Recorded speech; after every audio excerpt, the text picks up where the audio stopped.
진실 추적자 사건 반장 시작합니다. 자, 그룹 BTS가 다시 한번 역사적인 기록을 썼습니다. 이 신곡 퍼미션 투 댄스가 빌보드 메인 싱글 차트 핫백 정상에 또 오른 겁니다. 자, 데뷔와 동시에 1위 핫샷을 기록한 거죠. 더 놀라운 건 기존 1위 곡이 바로 BTS의 버터. 자, 어떤 가수의 후속곡이 기존 곡을 밀어내고 또 1위를 한다. 자, 이건 말이죠. 진짜 마이클 잭슨, 머라이어 캐리 같은 사람들만 가능했던 건데. 자, 근데 이런 신기록들 다 떠나서 퍼미션 투 댄스 정말 들으시면 울컥하면서도 행복해지는 마법 같은 노래입니다. 자, 많이 들어보셨겠지만 말이죠. 자, 자세한 얘기는 들어가서 더 전해드리도록 하죠. 자, 먼저 오늘 준비한 사건 해시태그로 소개해 올리죠. 자, 어머니의 옛 동거남에게 살해된 제주 중학생. 이 어머니는 최근 이 동거남의 위협이 심해지자 이 경찰에 신변 보호까지 요청한 상태였지만 아들의 죽음 막지 못했습니다. 자, 50대 여성을 물어 숨지게 한 이른바 남양주 살인견. 이 경찰이 2달여 만에 견주를 찾았습니다. 이 사고 현장 인근의 불법 개농장 운영자였습니다. 자, 부부싸움에 대한 화풀이로 이 초등학생 친딸을 학대하고 심지어 이 성폭행까지 했던 30대 남성 1심 재판이 있었습니다. 반성문을 52차례나 냈다는데 과연 재판부 판단 어땠을까요? 자, 오늘도 무지하게 덥습니다. 이 사건 반장 보시면서 함께 웃고 울고 화도 내시고 욕도 하시다 보면 불쾌지수 팍팍 덜어내실 수 있을 겁니다. 자, 준비되셨으면 대한민국과 전 세계 재동포 가족 여러분의 시선을 모아서 출발합니다.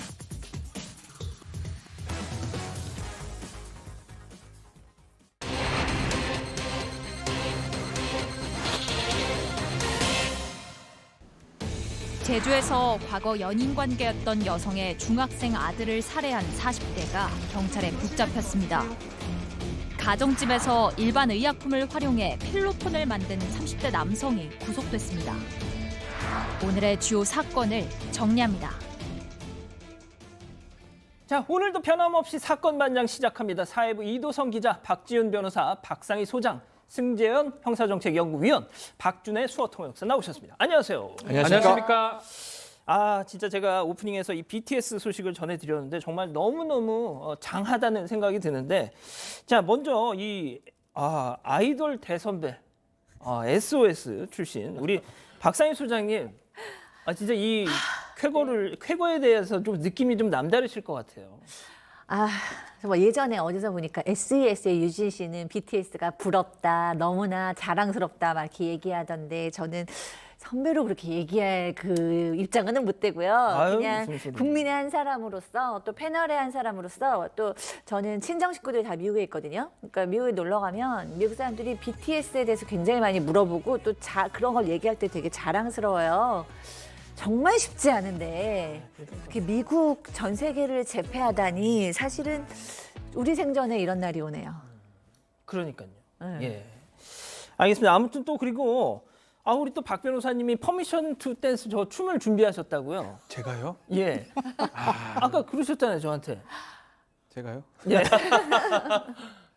네, 뭐 좋아하는데 저 춤은 어렵습니다. 예, 일반 옛날 춤 몰라도 할 수가 없습니다. 예. 못하세요? 예, 좋아는 합니다. 예. 예, 준비를 안 아주 하셨군요. BTS 너무 대단하고 따라하고 싶습니다. 근데 몸이 뚱뚱해서 대단하죠. 잘 안 됩니다. 이게. 예. 예.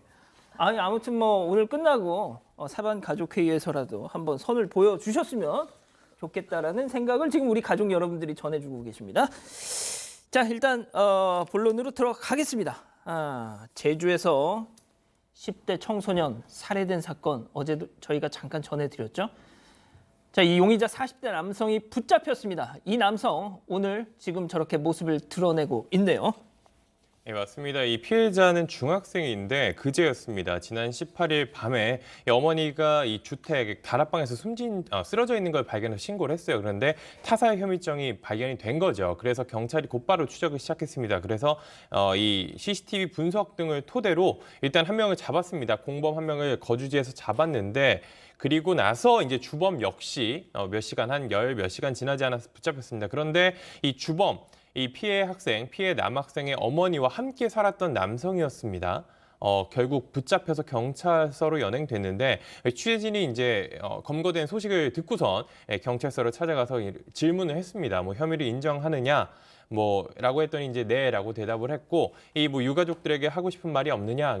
죄송합니다. 요 정도 답을 했습니다. 자, 그렇다면 이 붙잡힌 남성 당시 모습 보고 얘기 이어가죠. 살해 혐의 인정하십니까? 살해 혐의 인정하세요? 예, 범행 동기는 무엇입니까? 다음에 범행 동기 말씀해 주세요. 나중에 왜 죽이셨어요? 유족에게 하실 말씀 없으세요? 죄송합니다. 자, 이 범행 동기가 뭡니까? 일단은 대낮에 2명이 지금 들어간 거거든요. 그래서 뒷문을 통해서 주택에 몰래 들어갔던 거 봤을 때는 계획 범죄 가능성을 두고 있습니다. 뭐 범행 동기를 구체적으로 밝힌 상황은 아니지만 아무래도 이 두 사람 관계가 중요할 것 같아요. 어머니하고 예전에 사실혼 관계에 있었던 관계가 있고 그게 또 헤어졌다고 합니다. 그래서 그 이후에 앙심을 품고 이 40대 한 명도 둘이 같이 집에 침입한 걸로 봤을 때는 그런 어떤 치정이나 그런 문제에 대해서 뭐 계획 범죄라고 잡고 있는 상황입니다. 자, 일단 대낮에 뒷문을 통해서 2명이 들어갔어요. 변호사님 말씀하신 것처럼 이건 뭐가 봐도 딱 계획적이에요, 네, 모습이. 그래 보입니다. 그런데 일단 이 흉기 같은 경우 사실 이제 흉기를 미리 준비했다라면 계획적인 범죄라는 게 가장 잘 보여줄 수 있는 증거 중 하나입니다. 다만 뒷문을 이용해서 2명이 함께 움직였고요. 이 범행 현장을 보면은 계획적이다라고 경찰은 판단하고 있습니다. 그래서 이 부분에 중점을 두고 현재도 수사를 이어가고 있다고 합니다. 자, 이 승현님. 네네. 사실혼 관계였고 전 동거남이었습니다. 이 남자. 네네. 자, 그런데 세상을 떠난 건 아들입니다. 일단 예. 방금 저 중간에 지나가면서 우리 저 박사님한테 좀 여쭈어보기 위해서 이렇게 저희들이 이렇게 잠깐 이제 그 글자를 몇 개 좀 교환을 했는데요. 먼저 가장 중요한 것은 이 아이가 지금 우리가 언론에서는 이야기할 수 없지만 아까 범죄 타살 혐의라고 이야기했을 때 사실 굉장히 어떤 특정 장소에 묶여 있는 모습이었다는 게 나와요. 그렇다고 본다면 분명히 그 아들에 대한 약간의 적대심이 분명히 보였는 게 아닌가라는 생각도 좀 가지고 있어서 사실 이런 부분들에 대해서는 조금 열어놓고 판단해야 되는데 아직 그 아이에 대한 그 부검 결과가 아직 나오지는 않았습니다. 그래서 부검 결과의 내용을 좀 본다면 어느 정도의 어떻게 범행을 저질러졌는지 그리고 뒤에 우리가 이야기하겠지만 가정폭력 사건에서 분명히 이 아이가 보는 앞에서 어머니에게 그 폭행했다는 사실도 있기 때문에 아이와 이 지금 가해 남성 관계에 있어서도 굉장히 이렇게 감정이 격한 감정 상태에 있었지 않았느냐 이런 생각을 해보게 됩니다. 자, 지금부터 좀 다시 한번 차근차근 좀 짚어보도록 하겠습니다. 체크포인트 짚어보죠. 그렇습니다. 신변 보호를 요청했는데, 자, 이 숨진 중학생, 피해 학생의 어머니가 그러니까 이 용의자와 함께 사실혼 관계를 유지했던 이 어머니가 이달 초에 경찰에 우리 좀 지켜주세요 신변 보호 요청을 했던 게 확인이 됐어요. 그렇죠. 이제 이 사건의 문제점 중에 하나가 신변 보호 등 경찰에 많은 것을 요청했습니다. 70대 이 주민의 진술에 의하면 이미 모자를 죽이겠다고 협박을 많이 했기 때문에 상당히 불안해했는데 경찰이 왔다 갔다 하더만 결국은 이런 일이 일어났다고 얘기를 했는데요. 알고 보니까 7월 2일에 이미 신변보호 요청을 했었습니다. 경찰에 접근 금지 요청도 했었고요. 7월 3일부터 18일 상간에 경찰이 32번에 걸쳐가지고 집 근처 순찰도 했고요. 또 8일, 16일 날은 CCTV까지 두 곳에 설치를 했는데 뭐 그럼에도 불구하고 이 사건을 막지 못했다. 이 부분 상당히 아쉽고 뭔가 문제가 있는 게 아닌가 이렇게 얘기가 되고 있는 상황입니다. 자, 이제 제가 좀 궁금한 게 이 모자를 이자들이 함께 해야 할 생각을 했었던 건지 아니면은 아들만 노렸던 건지 이것도 좀 규명을 해봐야 될 것 같은데, 자, 그런데 이 40대 남성이 그동안 이 숨진 피해 학생 그러니까 아들 지속적으로 좀 학대를 했었다라는 증언이 나왔네요. 네, 그렇습니다. 저는 사실 이 소식을 오늘 들었어요. 며칠 전에 하루 이틀 전에 있었던 사실인 것 같은데 저는 오늘 듣고 정말 너무 기가 막히고, 왜냐하면 저 10대 아이를 키우는 엄마 입장에서 너무 화가 나고 내가 이 사건은 계속해서 눈을 뜨고 쳐다봐야겠다. 이 어떤 정말 판단을 받는지 이런 걸 좀 봐야겠다는 생각이 들 정도로 너무나 화가 나는데요. 사실 이 아이는 지금 가장 친한 친구한테 이런 얘기를 했다고 해요. 그러니까 지금 이 아이 중학생밖에 지금 안 되는 아이고 예. 너무나 어린 아이인데 그 친구한테 새아버지에게 온갖 학대를 다 당했다. 늘 맞았었고 엄마가 울어도 다 네 탓이다라고 얘기하고 항상 그렇게 언어 폭력으로도 쓸모없는 XX 뭐 이런 식으로 얘기를 했다 그러고요. 또 나아가서 흉기를 들고 와서 죽이겠다라는 얘기도 했다라는 거예요. 그래서 이 지금 피해자는 가출을 지금 한 2번 정도 한 걸로 알고 그 가출하는 것도 너무 힘들어서 친구한테 이제 난 독립해서 살고 싶다. 그러니까 같이 아르바이트 하자. 그래가지고 아르바이트 준비하고 있었다고 하는데 이 엄마에 대한 감정을 이 아들한테 다 풀어온 것이 아닌가라는 좀 의심이 듭니다. 자, 오죽 괴로웠으면 가출을 자, 그런데 지금 이 사건에서 말이죠, 승 의원님. 네네. 제일 진짜 좀 화가 나는 것이 무방비 상태에서 당한 게 아니라 이미 경찰에 우리 지켜주세요라고 했어요. 그런데 그게 뚫린 겁니다. 예? 뭐 지금 제가 이제 경찰 백브리핑을 좀 들여다보니까 뭐 이게 잘했다는 뜻이 아니라 아까 우리 저 CG에도 나왔지만 탄력 순찰이라 그래서 한 32번 정도, 그러니까 매 시간을 정해놓은 어떤 순찰이 아니라 순찰 시간과 순찰 방법을 바꾸어가면서 32회의 어떤 순찰을 했고 집 앞뒤에 CCTV를 설치를 했다는데요. 결국 그 사람의 어떤 그 순찰과 CCTV의 한계 영역을 벗어나서 이런 끔찍한 일이 발생을 했다는 거니까요. 사실 조금 더 웨어러블이라고 해서 이제 시계 같은 장치를 취해서 그런 사람이 들어오자마자 경찰이 좀 출동할 수 있는 가능성을 좀 열었으면 좋겠는데 그런 부분도 지금 첫 번째는 그 장치가 좀 부족했다라는 말도 나오고 이 부분이 정확하게 어떻게 그러니까 피해자인 중학생한테까지 갔는지도 조금 확인을 해봐야 되는 부분이라서 그런 부분들은 앞으로 이 사건을 반면교사 삼아서 이건 반면교사 할 사건도 아니죠. 사실 사람이 죽었기 때문에 절대로 일어나서는 안 되는 사건인데 그럼에도 불구하고 앞으로 이런 보호 처분을 했을 때에는 또 좀 더 적극적인 조치가 필요하다는 말씀드리겠습니다. 자, 일단 이 범인들이 뭐 범행 직후에 거의 다 두 사람 다 잡혔습니다. 네. 뭐 제주도에서 숨어봤자 뭐 얼마나 버티겠습니까? 그렇죠. 예? 그렇죠. 자, 남성은 이 범행 사실 모두를 인정을 했어요. 근데 이제 공범은 일부 살해에 가담하지 않았다고 부인하는 상황이고요. 근데 중요한 부분은 왜 아들한테 해를 가했는지 그 부분이 좀 확인이 좀 돼야 됩니다. 동기를 좀 추적을 해야 될 것 같고요. 그래서 지금 경찰은 구속영장을 신청한 상황인데 영장 신청 이후에 범행의 동기라든지 그리고 가담 여부라든지 왜 그렇게 하게 됐는지 그 부분을 집중적으로 지금 확인하려고 하고 있습니다. 알겠습니다. 첫 번째 사건 이렇게 마무리하고요. 두 번째 사건 체크포인트 먼저 짚어보죠. 교도소에서 배웠다. 뭘 배웠다는 겁니까? 네, 뭘 배웠다는 건지는 좀 뒤에서 알아보겠고요. 일단 지난 4일에 붙잡힌 30대 남성에 대한 이야기입니다. 근데 이 남성 저는 뭐 영화에서 보는 것처럼 실제로 이런 일을 벌였습니다. 이 경북 구미의 주택가의 원룸 2곳을 빌린 다음에 이곳에서 마약인 이제 필로폰을 만들었습니다. 직접요. 이게 실제로 가능한 건지 저는 잘 몰랐는데 이 환풍시설과 필로폰 제조에 필요한 각종 기구를 갖추고 필로폰 약 1kg 정도를 제조했다라고 합니다. 근데 필로폰 1kg이면은 33,000명이 동시에 투약할 수 있는 상당한 양이고 시가 한 33억 정도나 된다라고 합니다. 이게 한 명이 벌인 일이에요. 그래서 경찰은 이 완성품 그리고 각종 기구 등을 현장에서 압수했습니다. 자, 지금 이 기자가 전해드린 대로 무려 시가 33억 원 상당의 마약이 이렇게 주택가 한복판에서 만들어졌습니다. 도대체 어떻게 이런 일이 가능할 수 있었는지 수사 당국의 상황 설명 먼저 듣고 가시죠. 옆에 다른 주민이 거주하게 되면은 들통날 수 있기 때문에 발각될 수가 있기 때문에 최고층 세대 2개를 모두 다 임대한 걸로 판단이 됩니다. 수용생활 중에는 동료 수용자로부터 제조 방법을 일부 터득했고 출소 이후에는 인터넷이나 서적과 같은 방법으로 정보를 얻어서 터득했다고 진술합니다.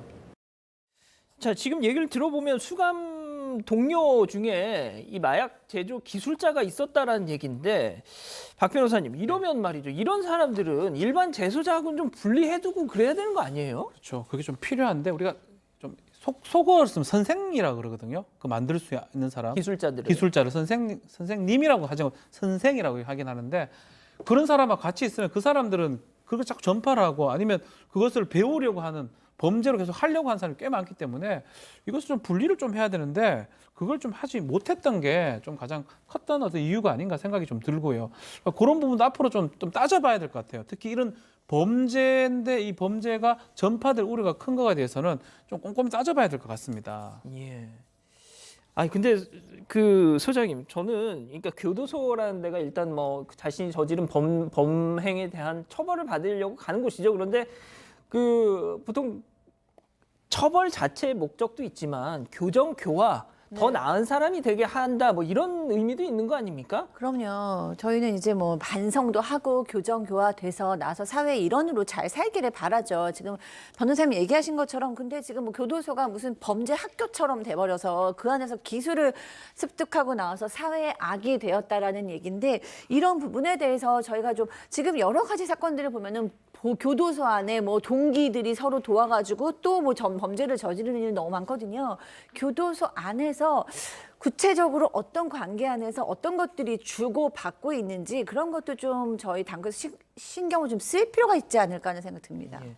자 그런데 이 사건이 더욱 충격적인 것은 그냥 일반 약국에서 쉽게 구할 수 있는 일반 의약품이 그렇죠. 이 마약의 원재료가 됐다는 거예요. 이걸 배운 거예요. 배워서 지난 11월 달에 출소해서 원룸에서 재료를 구입을 하고요. 제조 기구도 구입하고요. 이게 냄새가 나기 때문에 환풍기도 있어야 됩니다. 그런 것들을 다 구입했는데 그중에 가장 중요한 게 원재료를 구입해야 되는데 이 원재료가 마약이 아니에요. 마약 주세요. 마약 주는 게 아니거든요.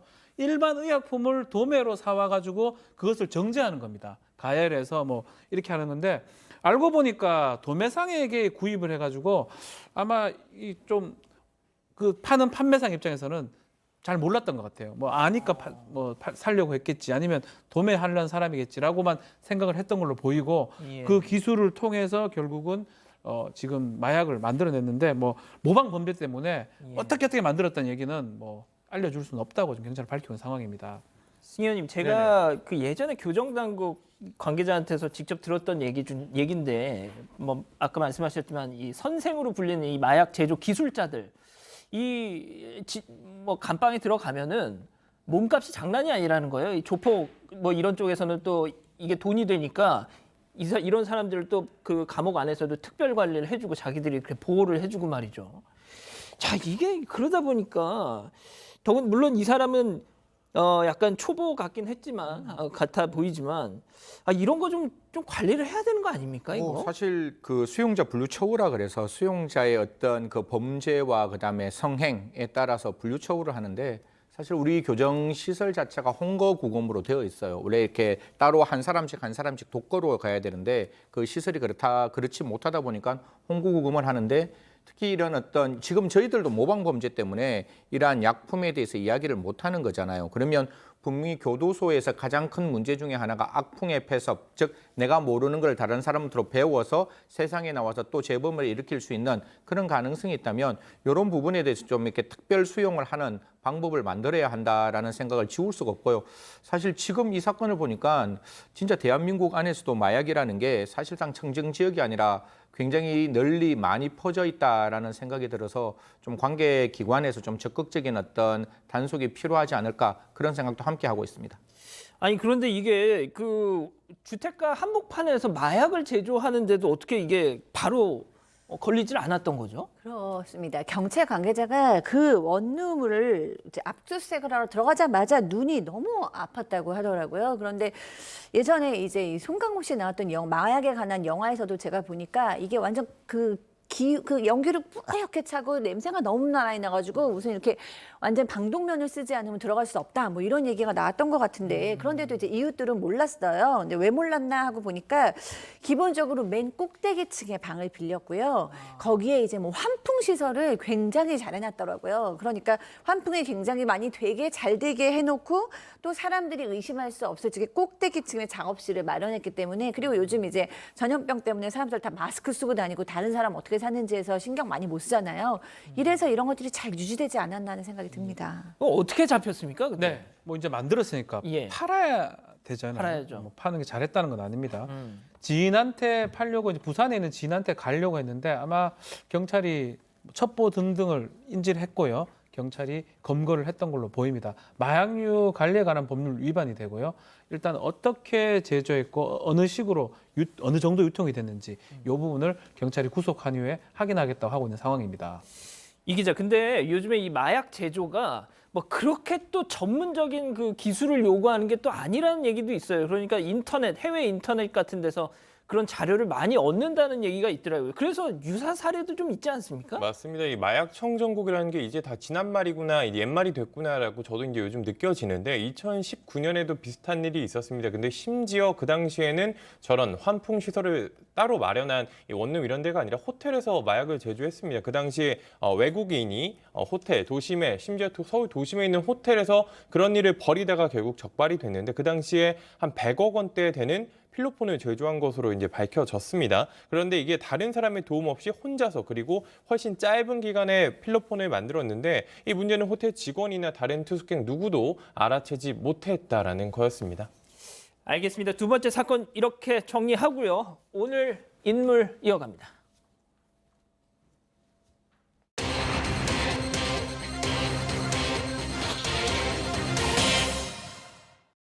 50대 여성을 물어 숨지게 한 이른바 남양주 살인견의 견주로 추정되는 인물이 경찰에 입건됐습니다. 20대 성범죄자가 출소한 지 1년 3개월 만에 한 여고생의 뒤를 따라가 아파트 공동 현관까지 침입했습니다.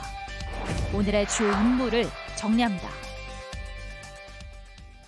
자, 첫 번째 체크포인트 짚어보죠. 남양주 살인견 주인 찾았답니다. 일단 경찰이 주인으로 추정되는 인물을 특정해서 입건을 했다는 소식이네요. 맞습니다. 결국 찾았습니다. 그 당시 이 사건이 발생했을 때도 저희가 이제 소식을 전해드렸는데 과연 이 개의 주인이 누구냐에 대해서 경찰이 수사를 이어가고 있던 상황이었습니다. 그래서 결국에 이 사람을 생명에 앗아간 이 개의 주인을 밝혀야 처벌도 가능한 거기 때문에 거기에 좀 집중해서 수사를 이어왔었는데요. 일단 2달간에 걸친 수사 그리고 전문가의 감식 결과 등을 바탕으로 이 살인견의 주인이 인근에서 개들을 불법 사육하는 개 농장주라고 결론을 내고 과실치사와 증거인멸교사, 수의사법 위반 등의 혐의로 입건했습니다. 신 의원님, 이게 지난 5월에 벌어진 사건이니까 네네. 2개월 만이에요. 뭐 맞습니다. 이렇게 이걸 찾는 게 어려웠을까요? 뭐 사실 이제 그 당시에 누구의 개인지 개의 칩이 들어가 있다든가 뭐 개가 정확하게 누군 건지를 확인할 수 있는 목줄이 있었으면 괜찮은데 그런 게 없는 상황이었기 때문에 다들 기억하시는지 모르겠지만 그 대형견이 가지고 있는 행동 반경과 행동 반응까지 조사를 하고 그 사진을 찍어서 모든 사람들에게 견주를 찾는다는 어떻게 보면 탐문수색까지 해서 지금의 용의자가 찾아지게 된 것입니다. 자, 그런데 경찰이 입건한 인물, 저는 그게 모릅니다 라고 했던 바로 근처에서 불법으로 개농장을 운영하던 사람이었던 거잖아요. 그 개를 본 적도 없고 입양한 적도 없고 전혀 모른다라고 거짓말이죠. 거짓말을 했는데 혐의를 계속 부인했고 근데 이렇게 잘 피해 나갔던 이유 중에 하나가 의심을 하긴 했는데 거짓말 탐지 조사도 피해 나갔던 것 같아요. 그냥 90% 이상의 정확도가 있는데 어쨌든 간에 특이점이 발견되지 않기 때문에 뭐 수사가 무죄 추정이 적용되는 상황이라서 조사를 못하던 상황이었습니다. 그래서 결국 거짓말했던 부분, 거짓말을 해서 경찰이 수사를 방해했던 부분, 이 부분도 위계한 공무집행 방해죄로 입건할까를 고려하고 있는 상황입니다. 자, 그리고 경찰 조사 결과 이 지난해 사고를 낸 개와 비슷한 유기견을 분양받은 뒤에 현재 이 개를 키우고 있지 않은 사실도 확인을 했더라고요. 네, 그렇습니다. 그러니까 2020년 5월에 이 개를 입양을 해서 11개월을 키웠어요. 그리고 이제 사고 날 때도 이 사람이 키우고 있었는데 그 후에는 키우고 있지 않은 것으로 지금 보입니다. 근데 그 개와 굉장히 비슷한 개를 분양을 받아서 도리어 그 비슷한 개를 키우고 있기 때문에 이거는 또 무슨 목적으로 이렇게 키웠을까라는 것을 밝혀내야 되겠죠. 자, 정말 일단 사고 다음 날 이 불법 개농장을 운영하는 업주 그러니까 이 살인견의 견주가 사고 다음 날 승 의원님 네네. 증거인멸을 시도했어요. 그러니까 뭐 사실 이 부분이 어떻게 보면 가장 중요한 증거가 될 것 같은데요. 나는 몰랐다라고 지금 끝까지 부인하지만 사실 이런 어떤 정황을 본다면 분명히 어느 정도의 그 견주라는 사실이 드러나는데 어떻게 이야기를 했는가 하면 지금 이제 제가 개를 키우고 있는 사람인데 그 전에 개를 키운 사람에게 제가 전화를 합니다. 그래서 기본적으로 경찰 등에서 연락 오면 그 개, 첫 번째 입양한 그 개는 병들어서 죽었다라고 이야기하고 그 개의 사체는 태워서 없앴다고 진술해라. 라고 이야기를 하는 거예요. 그러니까 분명히 자기 증거를 이제 인멸하는 게 아니라 다른 사람에게 그러한 증거 인멸을 교사했으니까 저 부분은 증거 인멸 교사가 될 것이고 뿐만 아니라 현계 주인과 전계 주인이 차량의 블랙박스라든가 CCTV를 훼손한 정황도 보이기 때문에 이런 부분이면 충분히 구속영장도 청구할 수 있는 부분이 아니냐, 증거 인멸의 염려가 있을 가능성이 있다. 이런 부분을 조금 저희들이 살펴봐야 한다라는 말씀 드리겠습니다.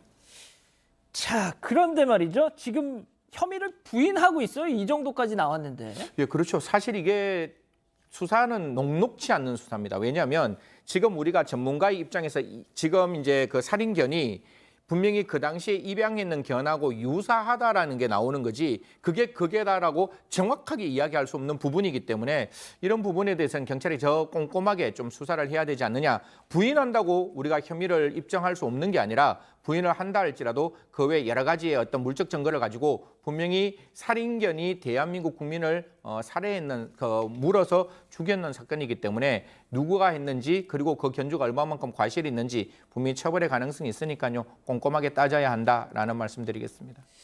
자, 박 변호사님, 네. 그런데 말이죠. 이건 약간 조금 근본적인 문제입니다. 지난 2개월 전에 저희가 이 소식을 지금 전해드리면서도 그때 뭐 지금 계신 패널 분들이 안 계시고 다른 분들이셨지만 그때 이제 뭐 저희끼리 내린 대부분의 이제 어떤 결론은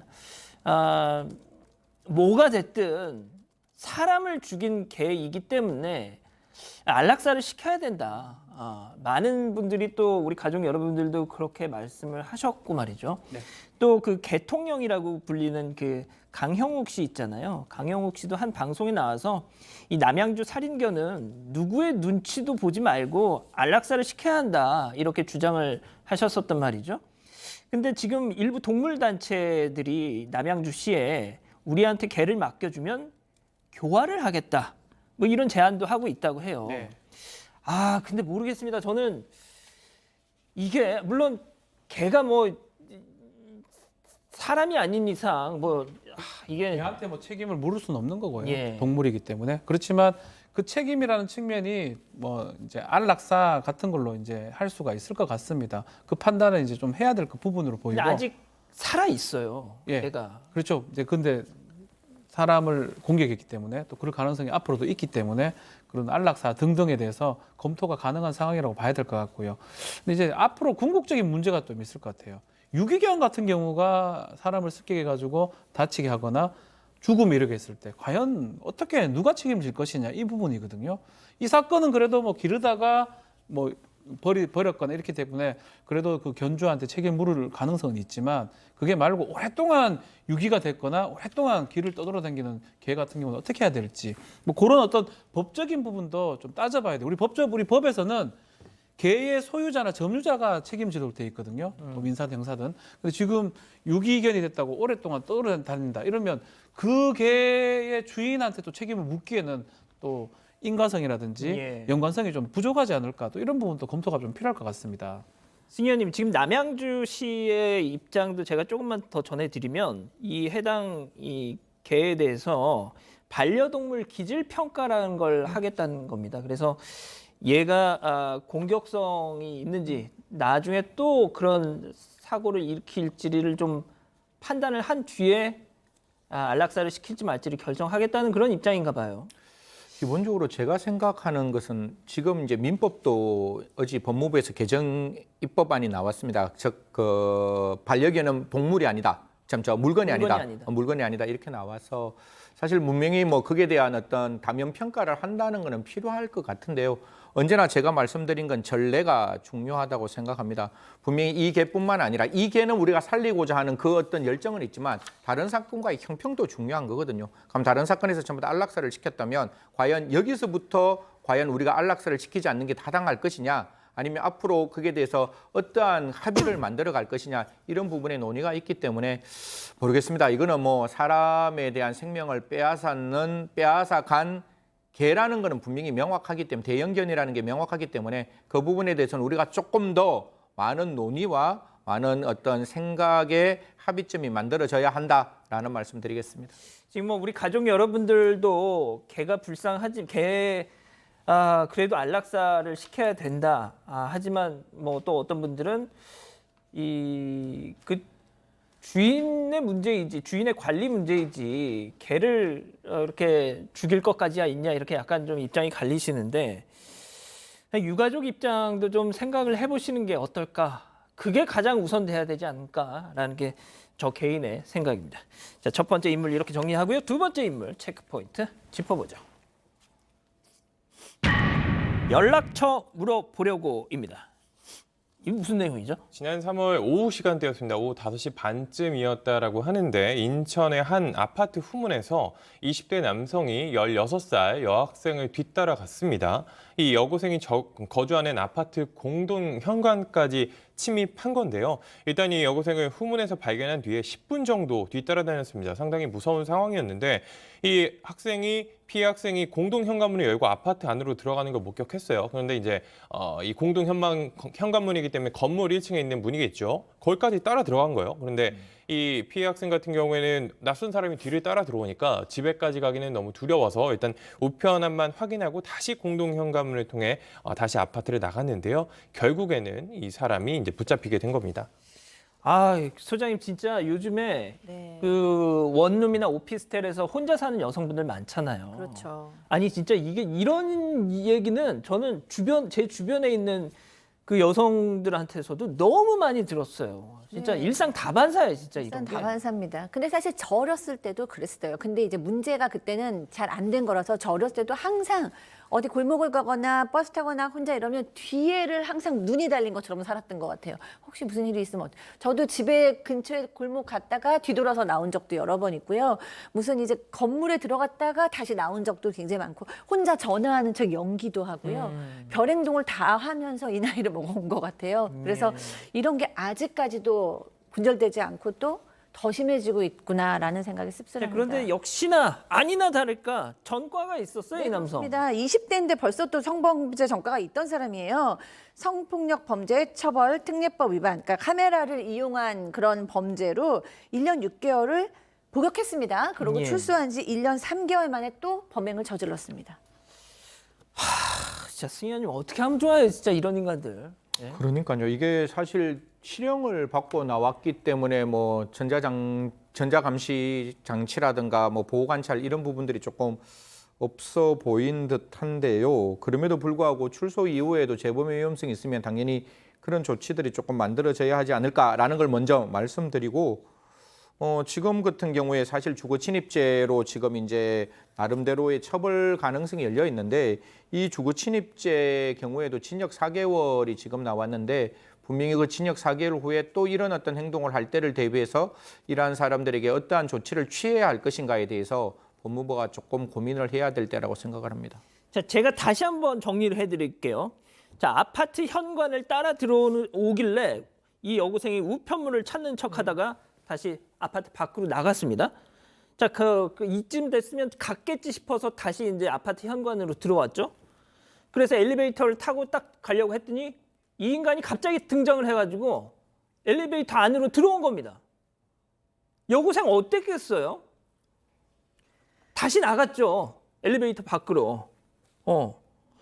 와, 진짜 얼마나 무서웠겠어요, 소장님? 네, 너무너무 소름 끼치는 거죠. 그 엘리베이터라는 곳이 상당히 사실은 좀 으슥한 곳에서 저는 무서워요. 문이 닫혀버리면 빠져나오지 못할 수도 있는데. 않습니까? 네, 근데 이 사람의 의도는 전 정확하다고 생각합니다. 이미 아파트 후문에서 타깃을 발견을 한 거고요. 그 다음에 10분 동안 뒤를 따라가서 공동 현관문 같이 들어가서 이 여학생이 일종의 연기를 한 거잖아요. 우편물만 가지고 오는 척하고 다시 나오니까 그때 계단 앞에 숨었다가 다시 엘리베이터 타니까 탔어요. 이거는 의도가 너무 정확한 거라고 생각하고요. 여성이 느꼈을 그 공포심과 순간의 그 어떤 놀람과 두려움 같은 거는 좀 말로 표현하기 어려울 정도로 심했을 거라고 생각이 듭니다. 왜 따라간 거랍니까? 예, 체크포인트에 나온 대로 연락처를 받기 위해서 갔다. 마음에 들어서 따라갔다라고 하는 건데 아파트 후문에서 발견해서 공동현관문 안쪽까지 따라갔습니다. 그리고 다시 나가니까 계단실 옆에서 기다렸다가 엘리베이터까지 따라가서 타려고 그랬어요. 과연 이게 어떻게 이런 이 변명인지 해명인지 모르겠지만 이런 말이 과연 이게 먹힐지 어떻게 생각하고 범행 동기를 이런 식으로 얘기할지 저로서는 이해가 가지 않습니다. 자, 재판에 넘겨졌습니다. 재판부 판단은 어땠습니까? 네, 혐의를 부인했어요.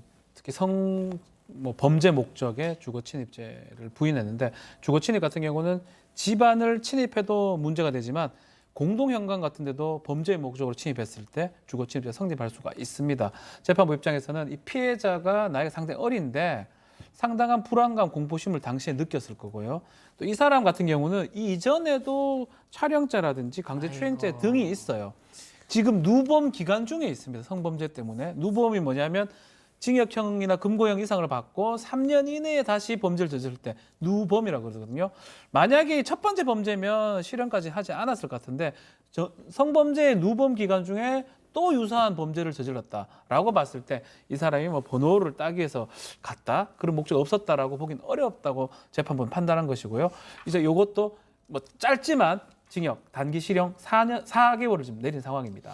정말 이 인간은 말이죠. 이 여고생이 정말 그 기민하게 대응을 해서 아무 일이 없었기에 정말 이 정도 형을 받은 겁니다. 예? 만약에 무슨 일이 벌어졌더라면 징역 4개월로 하지만 저는 말이죠. 승 의원님.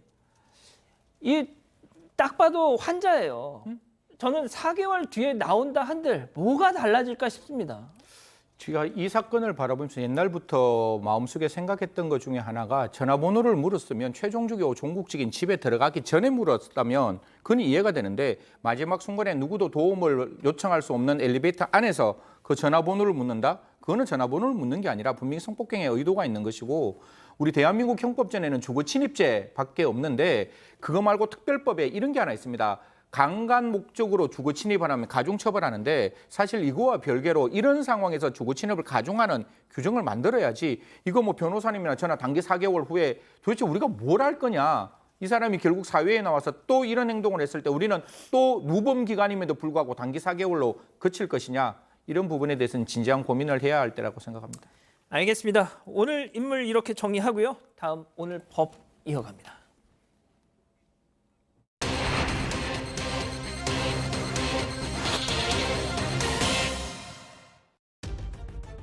초등학생 친딸에게 무자비한 학대를 일삼고 성폭행까지 저지른 아버지가 징역형을 선고받았습니다. 중견 기업으로부터 수십억 원의 배상금을 받게 된 것처럼 허위 판결문을 만들어 이를 미끼로 사기 행각을 벌인 남성에게 실형이 선고됐습니다. 오늘의 주요 재판을 알아봅니다. 자, 어제 저희가 이 시간에 친족 성폭력 그 실태 전해드렸었는데 오늘도 또 그런 일이 벌어졌습니다. 자, 어떤 사건에 대한 재판입니까? 일단 30대 남성입니다. 초등학생인 친딸을 데리고 있었는데 2019년에 범죄를 저질렀습니다. 정말 끔찍한 범죄인데 일단 이 신체적인 학대를 가했습니다. 팔이 부러지는 상해를 입었고요. 또 다른 날에는 이런 가혹행위, 어떻게 보면 고문과 비슷한 가혹행위를 저지르고 그리고 이제 발에 물집이 잡히게 하거나 이런 도구를 이용해서 신체적인 학대까지 이어온 것으로 조사가 됐습니다. 자, 그럼 여기서 이번 재판 체크포인트 짚어보죠. 부부싸움 화풀이. 설마 친딸을 학대하고 성폭력을 행사한 이유가 저것 때문이란 건가요? 학대 동기가 부부싸움의 화풀이라고 하고 있습니다. 이 30대 남성 2, 3년 전부터 부부싸움 한 다음에 화가 나가지고 아이한테 화풀이로 학대를 했는데 아이의 팔을 느닷없이 부러뜨린 적도 있습니다. 이때도 부부 간에 말싸움을 시게 한 것 같습니다. 그 이후에 팔을 부러뜨렸는데 그런 게 반복된 것으로 지금 보입니다. 야, 진짜 이거 어쩌면 좋습니까 이거. 소장님, 보통 그런데 배우자가 막 밉고 그러면 그 배우자를 닮은 자녀에게 이렇게 막 그 화풀이를 하는 경우가 있긴 있나요? 너무 많죠. 저희 뭐 아까 사실 맨 처음에 그 살인 사건 같은 경우에도 그 부인 뭐 재혼한 남자였기는 하지만 부인 동거남이었나요? 부인한테 그 화풀이할 거리고 아들한테 화풀이하는 양상을 보이고 있잖아요. 너무너무 많은데 그래도 친아빠가 이 지경으로 하진 않죠. 애 팔을 그러니까요. 부러뜨려버리고 라이터로 불을 이 정도 되면 이 친아빠는 이제 뭐 거의 사이코패스가 아닌가라는 생각이 들고요. 그다음에 이제 그런 걸 아는 거죠. 이 부인을 제일 괴롭힐 수 있는 것. 가장 마음이 아픈 걸 아는 거예요. 제일 약한 지점. 제일 약한 지점. 그러니까 이 부인이 뭐가 제일 아프겠어요? 내가 맞아도 화가 나지만 같이 대들 수가 있는데 정말 내가 가장 사랑하는 그 아이가 아픈데 그냥 때리는 것도 아니고 팔을 부러뜨려버리고 뭐 화상을 입게 만들고 이거 부인은 정말 제정신을 유지하기가 어려운 정도의 아픔이거든요. 이런 걸 이용하는 거고요. 심리적으로는. 그리고 이제 이 아이가 또 약자라는 거. 내가 이렇게 해봤자 나에게는 별로 피해가 오지 않는 약자라는 거. 정말 천륜 이런 걸 얘기하고 싶지 않은 그런 아빠네요. 자, 아이의 발가락 사이에 휴지를 끼워놓고 거기다 라이터로 불을 질렀습니다. 이게 제정신입니까? 이게 고문이에요, 고문. 자, 이 기자, 근데 여기서 끝이 아니었다고요? 네, 맞습니다. 성범죄까지 저질렀습니다. 저희가 어제 이 시간에 친족 성폭행 관련 이 주제로 엑스파일을 다루면서 어느 정도 심각한지 이제 말씀을 드렸었는데 이 30대 남성 역시 이런 끔찍한 일을 저질렀습니다. 친딸입니다. 여러 차례 성폭행을 했고요. 겁에 질린 아이에게 이 동작을 취하면서 협박을 하기도 했습니다. 승 의원님, 어떻게 이럴 수가 있을까요? 이 인두껍을 쓰고서 도대체 무슨 생각으로 이러는 걸까요? 저는 그러니까 저희가 뭐 뉴스로 이렇게 전해드리고는 있지만 솔직히 저는 공감이 잘 안 되거든요. 이 상황이 이해도 안 되거든요. 제가 친족 성폭행 별것이 얼만큼 많이 받겠습니까? 판례를. 근데 이 사람은 좀 심하네요. 이게 뭐 방송만 아니면 진짜 다른 이야기를 하겠는데 이게 과연 1심에 나온 형량을 조금 이따 시청자 여러분들께서는 보실 겁니다. 과연 그 형량이 맞는지를 한번 국민들께서 고민해 보시고 이게 우리 법에서는 미성년자 의제 강간이라는 게 있습니다. 그 미성년자를 강간하는데 진짜 의제, 합의에 있는 강간이 아니라 그러니까 폭력과 협박을 통해서 강간을 하면 무기징역 또는 10년 이상의 징역, 대한민국의 하한이 가장 높은 범죄, 가장 낮은 형이 10년인데 지금 나와 있는 형량을 보면 과연 법원에서 이러한 아버지의 모습을 너무 쉽게 생각했는 거 아닌가라는 생각합니다. 아이가 팔이 부러졌을 때 그 고통을 생각해보고 그 발가락 사이에 그 불이 붙여진 상황 그리고 내 아버지가 나의 성적 자기 결정의 자유를 초등학교 때 빼앗아 갔다는 걸 생각한다면 조금 이 사건은 신중하게 다루어야 한다, 심각하게 다루어야 한다는 말씀드리겠습니다. 자, 방금 보여준 그 CG 다시 한 번만 좀 보여주세요. 자, 저 아버지라는 인간이 그 친딸에게 성폭력을 저지르면서 저렇게 했다는 겁니다. 너 다른 사람한테 이거 얘기하지 마 하면서 목을 이렇게 긋는 손짓을 했다는 거죠. 자, 재판에 넘겨졌습니다. 자, 그런데 반성문을 냈대요. 그렇죠. 반성문을 몇 번 냈습니까? 52차례 냈습니다. 상당히 많이 냈죠. 이 반성문을 낸 이유는 감경을 받기 위한 어떤 방법이 중에 하나가 아니었나 이렇게 보이고요.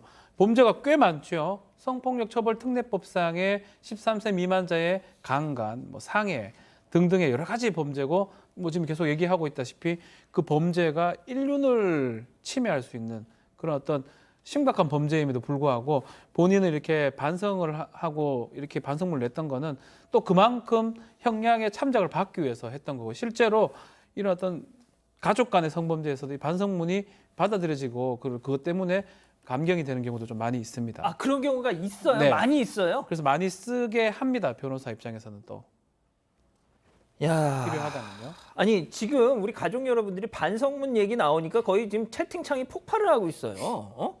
자, 그래서 일단 그게 약발이 먹혔는지 안 먹혔는지부터 좀 봅시다. 재판부 판단이 어땠습니까? 일단 재판부는 징역 13년을 선고했습니다. 이 재판부 역시 피해자의 나이가 어려 제대로 대처하지 못하는 점을 노렸다. 이 점을 악용했다. 그리고 폐륜적인 범행을 저질렀다라고 이야기했습니다. 그리고 따로 인격적으로 대하기는커녕 성적 욕망 분출이나 분노 표출의 대상으로 삼은 잔혹하고 반인륜적인 범죄라고 판시는 했는데 징역 13년을 선고했습니다. 소장님은 어떻게 생각하세요? 이 징역 13년, 뭐 법조인이 아니시니까 그냥 느끼시는 바를 좀 얘기해 주세요. 저는 사회로부터 영구히 좀 격리시켜 놨으면 정말 좋겠네요. 이 아이를 생각했을 때, 전 아까 그 흥분을 했을 때도 이미 팔 부러졌다 이럴 때도 사실은 마음속으로부터는 이 아빠를 어떻게 해야 되나 이랬는데, 성폭행 얘기를 하고 나서부터는, 그리고 이렇게 얘기하면서 아이를 협박했다는 거죠. 지금 이렇게 얘기하면서 성폭행을 했다는, 이 아빠 13년 후에 나오면 이 아이 몇 살이죠? 지금 초등학생인데 20대겠죠? 아니면 30대 정도? 그 아이의 그 트라우마를 어떻게 감당하고 살으라고, 네, 13년입니까? 자, 승희 의원님, 승희 의원님이 예전에 한 방송에 나오셔가지고 이런 말씀하셨어요. 제가 이 좀 인상적이어서 적어왔는데, 그러니까 이런 그 개인적으로 승희 의원님이 나 개인적으로는 특히 이 친족 간의 성폭력 사건에 있어서 피해자의 처벌 불원 의사 표시 이건 절대 받아들이면 안 된다라는 게 나의 소신이다. 뭐 이런 얘기를 하셨어요. 사실 지금 여기서 이 진짜 초등학교 때 그런 어떤 심각한 트라우마를 겪었던 그 피해자, 그 아이가 우리 아버지 용서해 주세요라는 이야기를 했다는 거예요. 그러니까 반성문 플러스 그 아이의 처벌 불원의 의사 표시가 있으니 법원에서 13년이라는 형을 선고했는 듯한데요. 제가 이 사건을 바라볼 때 언제나 가족 간의 성폭행은 어머니 입장도 저는 굉장히 화가 나는 거예요. 아까 그렇게 내 아이가 그런 행동을 당했으면 목숨 걸고 막으셔야죠. 근데 그 어머니가 그런 행동을 했다는 게 보이지 않는다면 분명히 그 아버지가 이런 상황에 있을 때 이거는 제가 생각하는 그냥 추측입니다. 어머니가 분명히 아이에게 말했을 거예요. 아버지인데 용서를 하라고. 그래서 아이는 정말 이게 제가 수박 이론이라고 얘기하는데 아이 마음속에는 진짜 골마 터져 있는데 바깥이 수박이 안에는 빨간색인데 바깥은 파란색이잖아요. 전혀 다른 색깔이잖아요. 바깥에서는 아이는 그냥 색깔을 더듬히는 거예요. 우리 아빠니까 우리 아빠 용서해 주세요. 하지만 마음속에서는 절대로 용서 안 될 수 있는 가능성이 있는 거거든요. 법원에서는 적어도 친족 간의 성폭력 범죄에서 그 피해자가 딸이라면 과연 어떠한 행동을 할 수밖에 없었는지 선택의 여지가 없는 거예요. 그냥 아버지 용서해달라고 말할 수밖에 없는 그 딸의 마음을 그냥 그 고지곧대로 정말 처벌을 원하지 않는다는 의사로 받아줘서는 다시 한번 말씀드리겠습니다. 이거 제가 그냥 실명 말씀드리겠습니다. 대전지법 형사 11부 박헌행 부장판사님께 진정으로 좀 부탁드리겠습니다. 이 부분에 대해서 이렇게 판단하신 것을 다시 한번 고려하시고 이게 뒤에 이제 바뀔 겁니다. 항소심에서는 분명히 이런 부분 제고하셨으면 좋겠다라는 말씀 드리겠습니다. 박 변호사님 좀 짧게 말이죠. 네. 이거 13년 좀 어떻게 보세요? 이번엔 법률가로서 이제 사실은 양형 법정이 형이 정해져 있고요. 몇 년 이상, 몇 년 이하 정해져 있고 거기서 양형 요소들을 고려해서 가중 양형 요소가 있고 감경 양형 요소가 있습니다. 지금 오늘 얘기했던 반성, 진지한 반성이라든지 지금 말했던 피해자하고 합의 이건 감경 요소이긴 합니다. 뭐 저도 우리 승재현 의원님 말씀에 많이 공감을 하지만 일단 지금 법원 상황에서 그걸 이제 다 고려해 가지고 이 가족끼리 합의는 무조건 무시를 할 수는 또 없지 않은 상황이 아닌가. 지금 요 판단을 한 재판부가 그래도 많이 고려를 해서 했던 게 아닌가. 그래서 감경 요소가 작용이 되면 또 형이 밑으로 떨어지는 거거든요. 그렇게 판단했다고 저는 좀 생각을 해야 되지 않을까 생각이 듭니다. 알겠습니다. 첫 번째 재판 이렇게 마무리하죠. 두 번째 법 체크포인트 짚어봅니다. 위조의 달인? 자, 이거 사기 혐의 같은데 말이죠. 하나씩 살펴보겠습니다. 야, 그런데 위조를 한 게 다름 아닌 판결문을 위조했네요. 예, 판결문 영화 기생충 보셨죠? 네네. 거기서 이제 졸업 재학증명서 같은 거 위조를 그렇죠. 했잖아요. 이 사람은 판결문을 PC방에서 만들었습니다. 법원에서 발급받아야 할 판결문은 PC방에서 만든 건데요. 이 자신이 민사 이 판결을 통해서 자신이 한 기업에게 56억 7천만 원을 받는다. 이런 내용이 담겨 있었던 거예요. 이 기업은 이 사람에게 56억 원을 지급한다. 손해배상 이런 식으로 판결문을 만든 거예요. 이거를 이제 피해자에게 보여줬습니다. 봐라. 나 이 56억 받게 돼 있다. 근데 내가 지금 당장 돈이 급하니 돈을 좀 빌려주면은 내가 이 피해 배상금 받아서 너한테 갚겠다. 이런 식으로 거짓말을 한 거예요. 근데 이게 서류만 있으면은 또 이제 이 소위 이제 시쳇말로 말빨이 안 먹힐 수도 있잖아요. 통화 녹취를 보여줬어요. 변호사랑 통화를 하는 거를 보여줬는데 이 변호사가 내 몫이 57억 원이고 돈이 변수 없이 빨리 처리될 것이고 이 변호사와 대화를 하는 듯한 이 녹음 파일도 들려줍니다. 그런데 변호사 아니었어요. 지인이었어요. 아니었겠죠. 여기까지 다 꾸며낸 거였습니다. 자, 이게 너무 변호사님.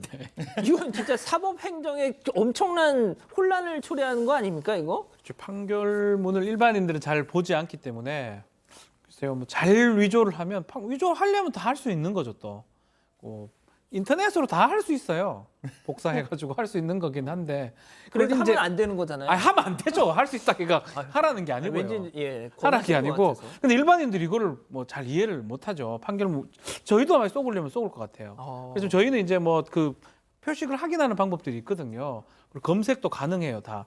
근데 사실은 사건 번호 이런 거 하고 다 속여서 했다 그러면 속을 수밖에 없는 상황을 만들어 간 게 아닌가. 아주 이게 참 대단해요. 판결문 뭐 제가 대충 봐도 뭐 주문 비슷하게 적은 것 같아요. 판사가 적은 것처럼. 뭐 안에 적어란 뭐 지급한다는 그런 건 없는데 사실은 조정할 때만 저렇게 되는데 어쨌든 간에 놀랍습니다. 예. 자, 그리고 이렇게 사기 사건에서 빠지지 않는 단골 소재. 아까 뭐 이 기자가 소개했지만 내 변호사랑 통화한 이 녹음 한번 들어봐. 결국 이렇게 뭔가 등장인물을 또 만들잖아요. 저는 이 자료 보고 좀 웃음이 피식 났는데 예. 이 사람이 이제 있는 그대로 말씀드리겠습니다. 비자금 150억 원을 관리하는 방송국장급 모임에서 신축 부지 중개를 의뢰받았다. 비자금을 융통해 준다고 한다. 이 방송국 국장이 150억을 굴리는지는 저는 너무 금시초문. 제가 방송국 다니지만 실제로 이런 사람들이 대단할 것 같은데 방송국 국장급 한 10명 이런 식으로 큰 돈을 관리한다고 했어. 그래서 내가 거길 잘 아니. 내가 이 돈만 주면은 그 사람들한테 얘기해서 내가 한 7억 원 정도 시세 차익 지금 말이 안 나옵니다. 웃겨가지고 시세 차익 남겨주겠다라고 하면서 이런 사기 범행을 저질렀습니다. 이 기자가 왜 이렇게 실소를 금치 못하는지 저는 알죠. 보통 이렇게 제가 방송국에 있어서 그런지는 몰라도 방송국 국장, 신문사 국장 뭐 이거 하면 그냥 일반인 분들이 들으시면은 진짜 대단한 사람인가 보다. 같은데 보면 또 그렇잖아요. 근데 진짜 아무것도 아닙니다, 여러분 진짜. 저희는 또 주변에 있으니까 예. 그분들이 어떤지 아니까 이게 또 이제 실수를 참을 수 없었습니다. 방송 사장 등록돼야 돼요. 이런 거 하려면. 사장님도 사장도 아니요. 150억이요? 진짜 사장이요. 어? 진짜 사장님. 가짜 사장님도 있나요? 더 이상 근데 얘기 아무튼 못 하겠습니다. 예. 방송국 PD, 뭐 국장, 뭐 기자 그런 거 얘기하면 이 인간 사기가 아니라 진짜여도 혹여 진짜여도 아무것도 아닙니다. 그 진짜 속아 넘어가지 마세요. 소장님 안 그렇습니까? 그거는 그런데 이제 완장 효과라는 게 있잖아요. 보통 사람들이 지금 이 사람이 보니까 수법이 좀 뻔해요. 그냥 왜냐면은 판결문 어떤 권위라던가 어떤 신뢰를 줄 만한 거를 내세우고 거기에 관련된 사람 한 명, 변호사.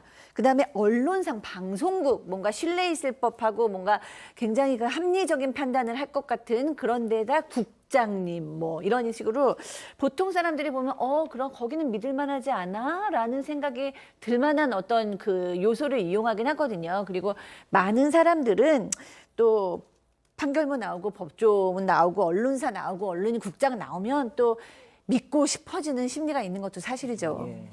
지금 크라이시스님이 복국장 들으라고 하는 소리 아니냐 이러는데 아유, 그거 안 되죠. 그건 아니고요. 아닙니다. 예. 자, 그런데 판결문만 위조한 게 아니라고요. 맞습니다. 저희가 위조의 달인이라고 했잖아요. 온갖 거를 위조했습니다. 일단 차용증, 뭐 다른 사람에서 얼마 3초. 저 보세요. 맞습니다. 저런 식으로 차용증, 뭐 결정 조서, 입금 문자도 조작했어요. 그리고 얼마 들어온다. 그리고 예탁금 잔액증명서, 차용증 이런 것까지 다 위조를 해갖고 마치 본인이 돈이 많거나 아니면 받을 돈이 많은 것처럼 피해자들을 속여냈습니다. 자, 그래서 법원 판단이 어떻게 나왔습니까? 네, 이 죄질이 상당히 불량하죠. 그리고 이미 사기죄를 범해서 전과가 있습니다. 범행을 많이 했기 때문에 그럼에도 불구하고 계속적으로 연이어 범죄를 저질렀다. 그래서 사기죄로 징역 4년을 선고를 했습니다. 변제가 또 안 됐어요. 전혀.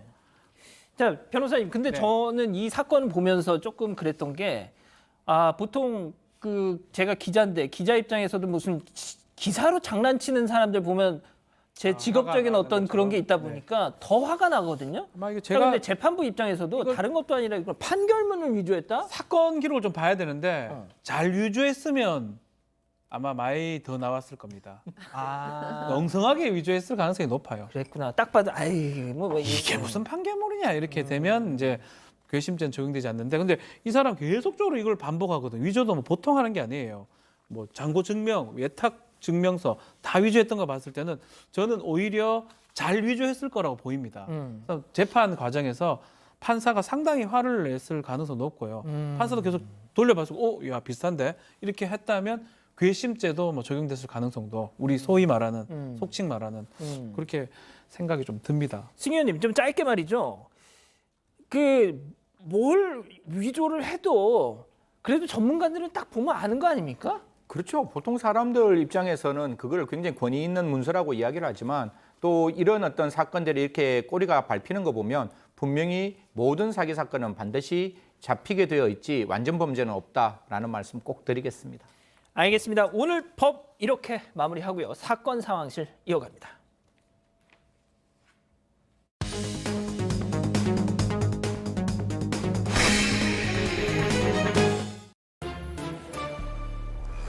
지금 이 시간 사건 상황실에 올라온 화제의 뉴스 전해드립니다. 전남 여수의 한 사거리에서 승용차 탁송 차량과 승용차 10여 대가 충돌하는 사고가 발생했습니다. 승용차 6대를 실은 대형 탁송 차량이 교차로 쪽으로 달려옵니다. 내리막길에서 우회전하던 중 중심을 잃은 탁송 차량, 횡단보도를 넘어 건너편에 있던 차량 10대를 잇따라 들이받은 뒤 멈춰섰습니다. 오늘 오전 8시 56분쯤 전남 여수시 광무동 한재 사거리에서 일어난 사고인데요. 이 사고로 12명이 중경상을 입었습니다. 사고가 발생한 횡단보도는 시장을 찾은 주민들과 상인들이 자주 이용하는 곳이어서 인명피해가 컸던 것으로 전해졌습니다. 지난달 발생한 이천 쿠팡 물류센터 화재 당시 방제실 직원이 화재 경보를 오작동으로 착각하고 6차례나 작동을 멈췄던 사실이 확인됐습니다. 소방관 1명이 숨지고 인근 주민들까지 피해를 입었던 경기 이천 쿠팡 물류센터 화재. 경찰 조사 결과 건물 관리업체 직원들이 화재 경보기를 끄는 바람에 스프링클러가 제대로 작동하지 않은 사실이 밝혀졌습니다. 이들은 오작동으로 화재 경보가 잘못 울렸다고 판단해 현장 확인도 하지 않고 6번이나 시스템을 초기화시킨 것으로 알려졌는데요. 경찰은 당시 방제 시스템을 멈춘 하청업체 관계자 3명을 소방시설법 위반 혐의로 입건했습니다. 제가 이럴 줄 알았어요. 이 스프링클러. 맞습니다. 물론 불이 안 나는 게 가장 좋겠죠. 예방을 잘해서 불이 안 났으면 좋겠지만 불이 났으면 빨리 끄면 됩니다. 인명 피해가 없을 수도 있었는데 이런 경우는 결국 소방관이 목숨을 잃은 사건이 됐는데 이게 결국에는 인재였던 것으로 드러났습니다. 이 방제실에는 화재 복구키라는 버튼이 있습니다. 근데 이걸 딱 누르면은 연기랑 열 감지기가 초기 상태로 돌아가요. 그러면은 막 이렇게 물이 나오던 스프링클러도 멈추게 되거든요. 근데 그 당시에 방제 시스템을 6번이나 끄면서 스프링클러 작동이 10분 넘게 늦어졌다는 사실이 이제 추가로 밝혀졌습니다. 그 사이에 불길이 이제 걷잡을 수 없이 번지면서 그 화재 진압에 골든 타임을 놓치게 된 거고요. 딱 누르면서 정상 작동 중이던 스프링클러도 멈춘 것으로 파악이 됐습니다. 이 과거에도 화재 경보기가 오작동하는 사례가 있어서 화재 복구키를 눌렀다 이렇게 관리업체 직원이 진술을 했다라고 합니다. 자, 일단 이 순직했던 고 김동식 구조대장 이 자녀분들에 대한 장학 지원을 쿠팡 측이 하겠다. 뭐 이런 본사 차원의 대책이 나오긴 했었는데 자, 일단 이 화재 사고에 대한 책임. 그렇죠. 안 집니다. 왜 안 지냐면 이게 이 쿠팡 물류센터의 소방시설을 관리하는 업체 소속이기도 하고요. 이전에 넉 달 전에 한 277건의 위반 사항이 적발되긴 했는데 이 사건하고는 또 관계성이 사실 없습니다. 그러다 보니까 요건에 인과관계가 있는 부분은 없기 때문에 업무상 과실혐의를 적용할 수 없고요. 뭔가 잘못은 됐는데 책임은 지지 않는 그런 상황입니다. 답답하네요. 자, 차량 10대와 탁송 차량이 추돌했다. 그 장면 다시 한번 보여주시죠. 예, 다시 한번 보여주시죠.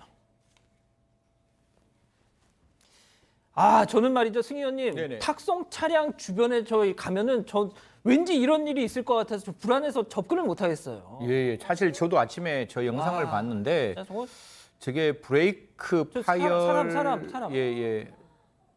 저 횡단고도 쪽에서 다니시는 분은 유명을 조금 많이 달리하셨는 것 같습니다. 참.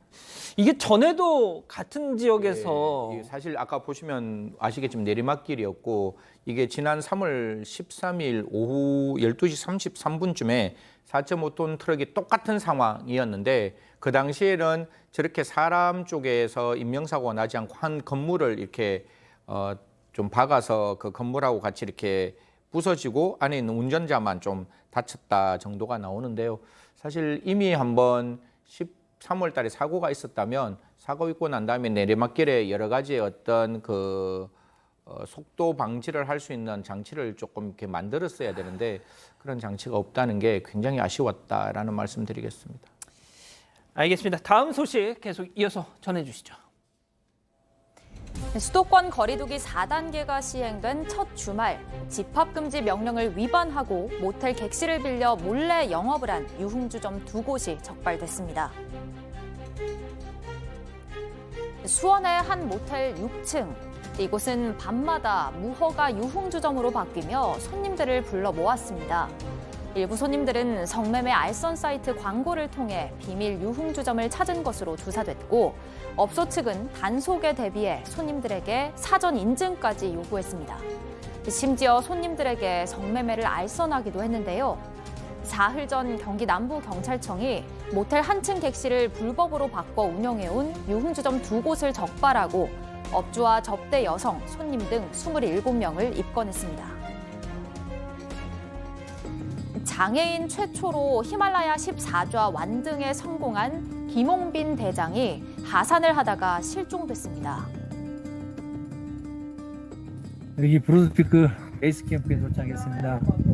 날씨 조금 전에 아주 기상이 나쁘다가 지금 텐트를 막 치고 나니까 해질이 나고 있습니다.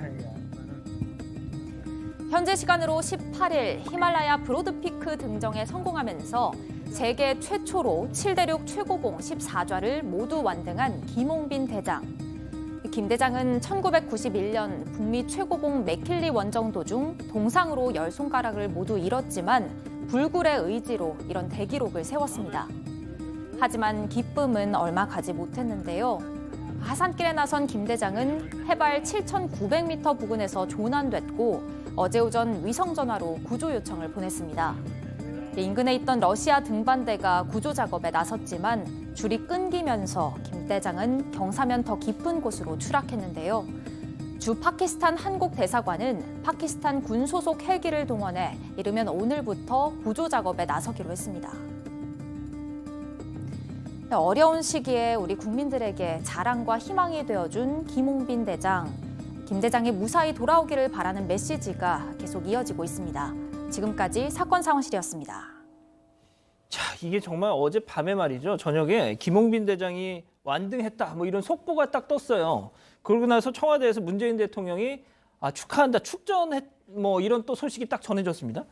그러고 나서 또 곧바로 실종했다. 이런 또 속보가 떴어요. 정말 너무 놀랐단 말이죠. 소장님. 네, 그러니까요. 김홍빈 대장 2009년에 7대륙 최고봉을 완등을 했고 2019년에 히말라야 13자 등정에 성공했고 이제 마지막 14자만 오르면 정말 자신의 꿈을 다 이루는 상황이었고 이뤘죠, 사실은. 예, 모질의 꿈을 이뤘는데 저는 김홍빈 대장의 정말 위대함은 10손가락이 지금 다 없는 상태에서 저걸 이뤘다는 거죠. 이건 불굴의 산악인 아닙니까? 정말 전 세계의 산악인 역사에 남을 뿐인데 지금 어떻게 하셔든지 우리나라에 얼른 돌아오실 수 있었으면 좋겠다는 생각이 들고 코로나로 지친 국민 마음에 좀 위로가 됐으면 좋겠다라고 얘기를 하셨는데 큰 위로가 됐고요. 돌아오시는 게 더 큰 위로가 되지 않겠습니까? 자, 문재인 대통령도 조금 전에 황망하다. 참으로 황망하다. 무사기한을 기다리겠다. 이런 또 메시지를 내놨는데 자, 이 골든 타임이라는 게 있지 않습니까? 빨리 좀 이 구조가 돼야 될 텐데 말이죠. 사실 제가 현지 시간을 지금 정확하게 이제 체크를 못해서 뭐 청취자나 시청자 여러분에 좀 죄송스러운데 이게 김 대장이 제일 처음에 조난을 당했는 게 19일 날 0시 정도였고 오전 9시 58분쯤에 위성전화로 1차 구조를 요청합니다. 그때 11시쯤에 현장에 도착한 러시아 구조대가 이제 어디서 실수를 됐는지는 모르겠지만 줄이 끊기는 바람에 조금 더 크레바스라 그래서 이렇게 그 흔히 말해서 빙벽 사이에 굉장히 깊은 골이 있는데 더 밑쪽으로 내려가셨대요. 그래서 지금 상황이 지금 언제 정도 되는지 모르겠는데 지금 파키스탄 군 헬기가 수색에 동원될 거라고 이야기를 하니까요. 그 오늘 저녁이 되기 전까지 좀 적극적인 구조 활동을 좀 펼쳤으면 좋겠고 그 안에서 반드시 생존하시고 그다음에 대한민국으로 귀국하셨으면 하는 마음입니다. 알겠습니다. 자, 변호사님. 네. 진짜 이 와중에 이 시국에 저런 데서 술 마시고 싶을까요, 그렇죠. 진짜? 모텔을 한 층을 다 빌려서 유흥주점을 지금 운영을 한 거거든요. 간이 커요. 저 보세요, 저거. 생각도 없고요. 가는 사람도 문제고요. 아, 간이 커서 저러는 겁니까? 가는 사람도 문제고 거기서 저 영업하는 것도 문제고 무슨 생각으로 저리 살아갑니까? 라는 말씀 좀 드리고 싶어요. 예. 지금 온 나라가 지금 코로나에 일하고 있는데 그 술 한 잔 먹어서 뭐 하려고요? 그러니까 말이죠. 저 보세요, 방에 아예 그냥 냉장고를 들여놨네, 그냥. 많이 먹었네요, 보니까. 네. 아유, 어처구니가 없습니다. 한심합니다, 한심해. 알겠습니다. 사건 상황실 이렇게 정리하고요. 이어서 사건 현장 넘어갑니다.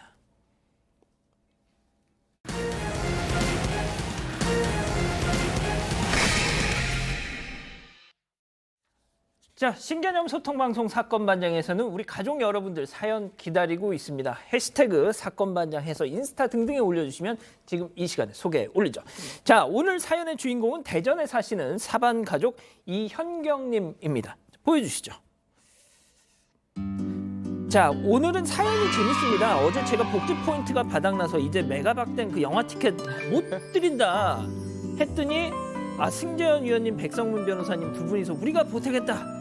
아주 그런 또 좋은 모습을 보여주셨잖아요.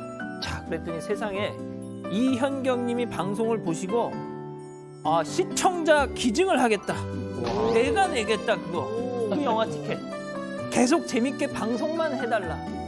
야, 진짜 만약 저희가 이현경님한테 영화 티켓을 협찬을 받는다면 진짜 시청자 지갑을 터는 전무후무한 방송이 되지 않을까 이런 생각이 드는데 어떻게 그렇게 하겠습니까? 저희가 너무 없어 보이잖아요. 마음만 받죠. 마음만. 그러니까요. 그 마음을 받고 양손은 무겁게 우리 박지훈 변호사님이 제가 왜? 같이 동참을 하시겠다고. 그 사람이 하세요. 그런 의향이 없으십니까? 갑자기 저기 마음만 받죠, 그냥. 아니야, 그러니까 저도 본인이요, 마음만. 본인. 나중에 정말 부족할 때. 지금 히든 부족한 카드. 승재현, 백성문 걸로 합시다. 제가 하겠습니다. 제가 그렇게. 제 복지 포인트 털어서 예. 박준 변호사님 안 하신다니까. 안 한다는 게 아니고요. 예비적으로 이제 다 바닥 나면 한다는 거죠. 자, 또 한 가지 말씀드릴게. 이 대전 유천동에 있는 이현경님이 대전 유천동에 있는 다사땡 한의원 원장님의 사모님이시랍니다. 그래서 그 한의원 가셔서 사건 반장 보고 왔습니다 하면은 DC 팍팍 해주신다고 약속해 주셨습니다. 감사하고요.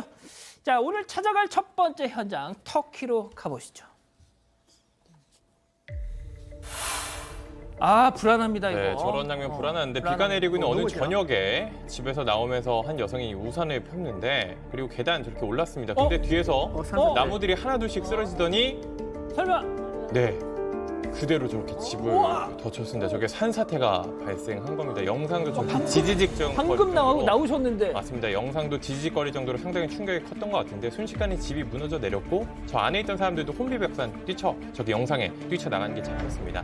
아래쪽에 있던 또 다른 집에서도 사람들이 이제 달려나왔다라고 하는데요. 저런 식으로 끔찍한 일이 벌어졌습니다. 조금만 늦었어. 진짜 간발의 차이네요. 맞습니다. 이 집 절반이 파괴돼서 완전히 아수라장이 됐는데 산비탈에 있던 4층 집 옆으로도 엄청난 양의 흙더미가 쏟아져 내렸지만 다행히 집은 덮치지 않고 아슬아슬하게 비껴 나갔다고 합니다. 주민들이 다행히 빨리 피신하면서 사고를 면했습니다. 지난주 터키 흑해 연안에 폭우가 내려서 지역 곳곳에 홍수 그리고 산사태가 발생했다라고 하는데요. 일단 저 영상에 나온 작은 마을에서는 주민 12명이 모두 무사했다고 합니다. 정말 딱 나오자마자 한 5초 정도였던 것 같아요. 알겠습니다. 자, 다음 현장 중국으로 이어가죠.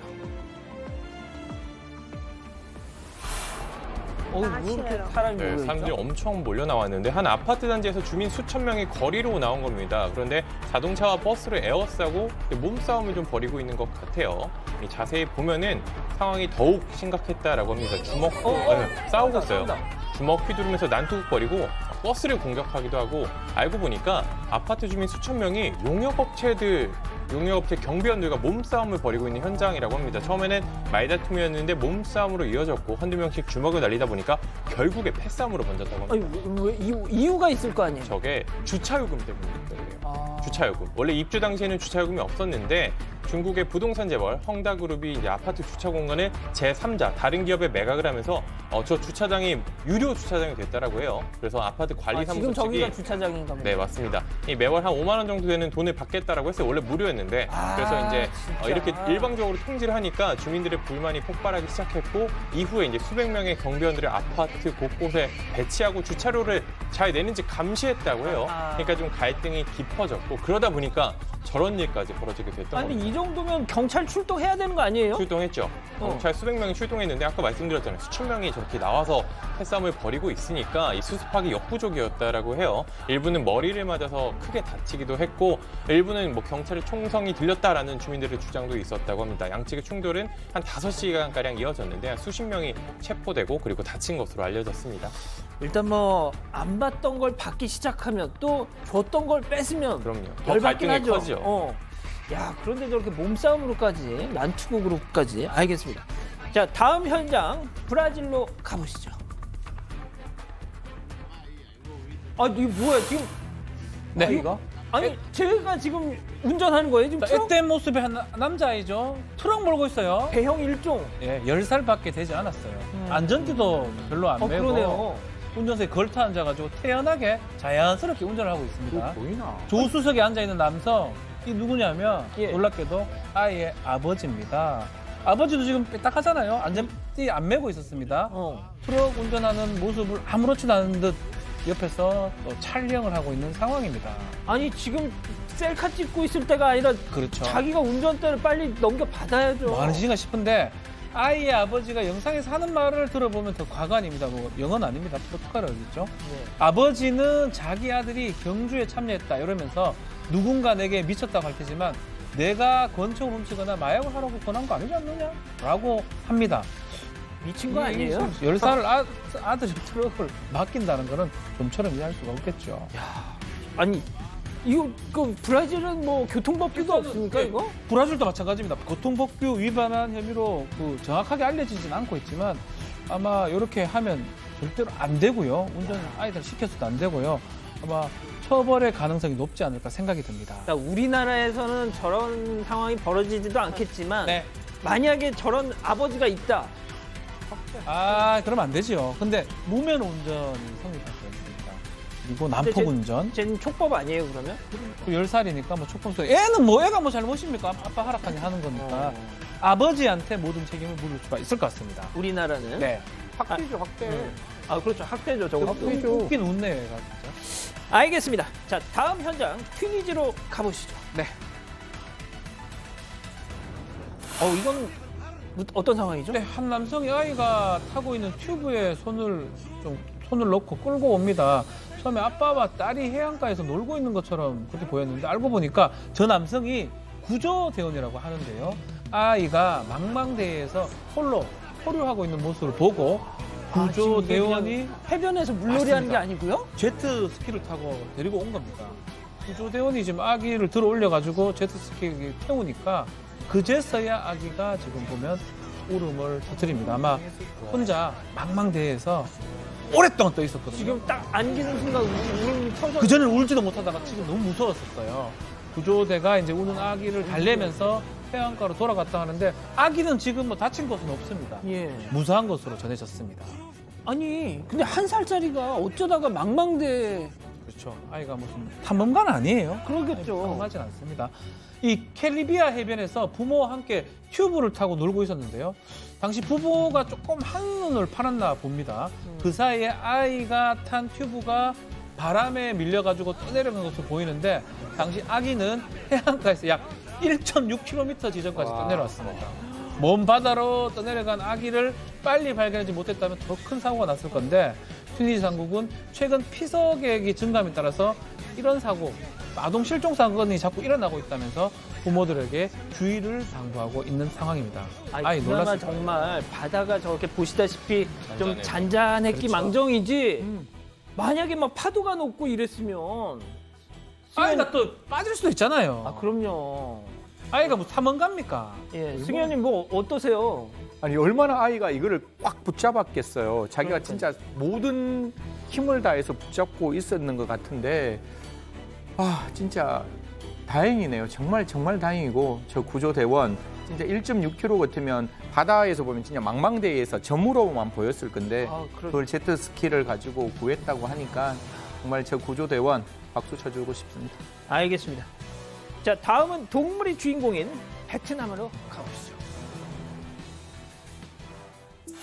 여긴 가정집. 네, 가정집 앞마당인데 하나이가 저렇게 장난감을 가지고 놀고 있는데 할아버지가 뒤에서 이 모습을 흐뭇하게 바라보고 있습니다. 그런데 잠시 후에 저 할아버지가 뭔가를 보고 깜짝 놀랍니다. 주춤주춤 이제 뒤로 물러나기 시작하는데 무슨 일이 일어난 건지 이제 현관문 앞에 있는 의자에 앉아있던 아들도 뛰나서 아이를 재빠르게 저렇게 안아들었습니다.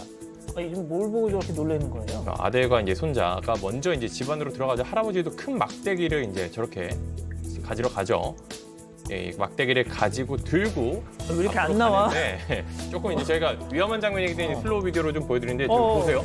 뱀이에요, 뱀. 어우, 코브라요, 코브라. 네, king 코브라 한 마리가 저렇게 들어오고요. 그냥 코브라도 아니고 킹 코브라. 저렇게 멀리서 찍은 건데 저렇게 다 보일 정도면 엄청 큰 건데 저희 다급하게 저렇게 현관문을 닫아 버렸습니다. 조금 전까지 아이가 놀던 바로 거기까지 킹 코브라가 들어간 건데 이 가족들 봤나 봐요. 문을 닫았는데 그 앞에까지 가가지고 앞에 막 서성서성 거리면서 위협을 한 거예요. 문 열어달라고.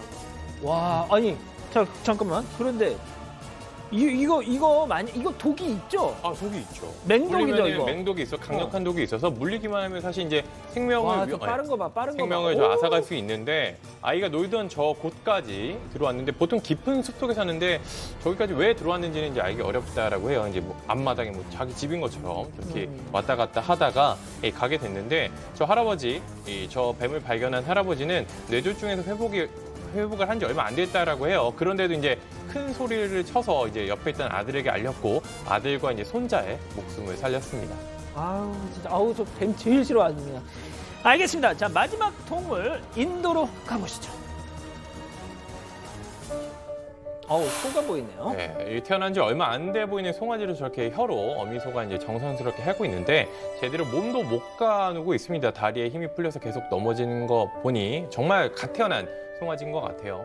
그런데 옆에서 저렇게 핥아주면서 힘내라, 뭐 일어나라라고 하는 것처럼 응원을 해주고 있습니다. 그 뒤에 이제 일어나겠죠. 송아지가 이제 발에 힘을 주고 이제 일어나서 이제 엄마에게 다가가서 저렇게 젖을 먹으려고 하는 거 있는데 그 뒤에 예상하기 어려운 상황이 어떤 펼쳐졌습니다. 상황이? 네, 이제 영상으로 나올 텐데요. 네. 도로에서 막 저기 네, 뭐예요? 새끼가 안 보이고 막 엄마가 안절부절해 보이잖아요. 설마? 네, 저렇게 갑자기 나타난 주인이 오토바이에 송아지를 태우니까 이거 데려가면 안 된다고 저렇게 어찌할 바 모르고 저 주변에 뱅뱅 맴돌고 있는 상황입니다. 무거운 몸, 출산한 지 얼마 안 돼서 이제 무거운 몸인데도 오토바이 출발 못하게 저렇게 앞을 가로막고 지금 있습니다. 모자간의 생이별? 네, 저렇게 오토바이가 출발하니까 어미소는 이제 당황을 하는지 놓칠세라 저렇게 금방 후다닥 쫓아간다. 바짝 뒤를 쫓아가고 있습니다. 설마 저거 뭐 어디 팔아버리거나 도축장 뭐 이런 거예요? 그건 아니고 알고 보니까 어미소가 축사를 벗어나서 멀리 이제 풀을 뜯으러 갔다가 갑작스럽게 출산을 했다고 해요. 그래서 주인은 위험하니까 안전한 곳으로 옮기려고 오토바이 태운 건데 어미소는 자기 새끼 데려갈까 봐 걱정돼가지고 오토바이를 따라갔다고 했는데 결국 축사에서 잘 만났다고 합니다. 도성아, 네, 처음부터 그렇게 얘기해야지. 뭔가 이 반전을 보여드려야 가족 여러분들 아유 저게 무슨 상황인가 나 하고 이렇게 얘기하는 거 나 제일 싫어. 해피엔딩입니다. 해피엔딩. 알겠습니다. 처음부터 그냥 해피엔딩이었습니다. 음악이 너무 슬퍼갖고 저도 긴장했는데. 알겠습니다. 자, 30초간 잠시 전하는 말씀 듣고 다시 오겠습니다. 채널 고정 리모컨 돈 터치. 평일 대중교통 타잖아 내 차 두고 그래서 다이렉트로 다이렉트라면 대중교통 할인 특약, KB 손해보험 마일리지 할인 특약도 동시가입. 잘들 적고 있나? 부과장님. 왜? 피로리 아로나민 골드. 피로리 피로의 직방. 아로나민 골드. 드신 날의 차이. 아로나민 골드. 눈물 날 뻔하셨었다고 다들 그러십니다. 자, 오늘 본방에서 준비한 소식은 여기까지입니다. 곧이어 유튜브 전용 방송 사반 가족회의가 시작됩니다. 유튜브 검색창에 사반 가족회의 딱 치시면 전용 창이 짠 하고 뜰 겁니다.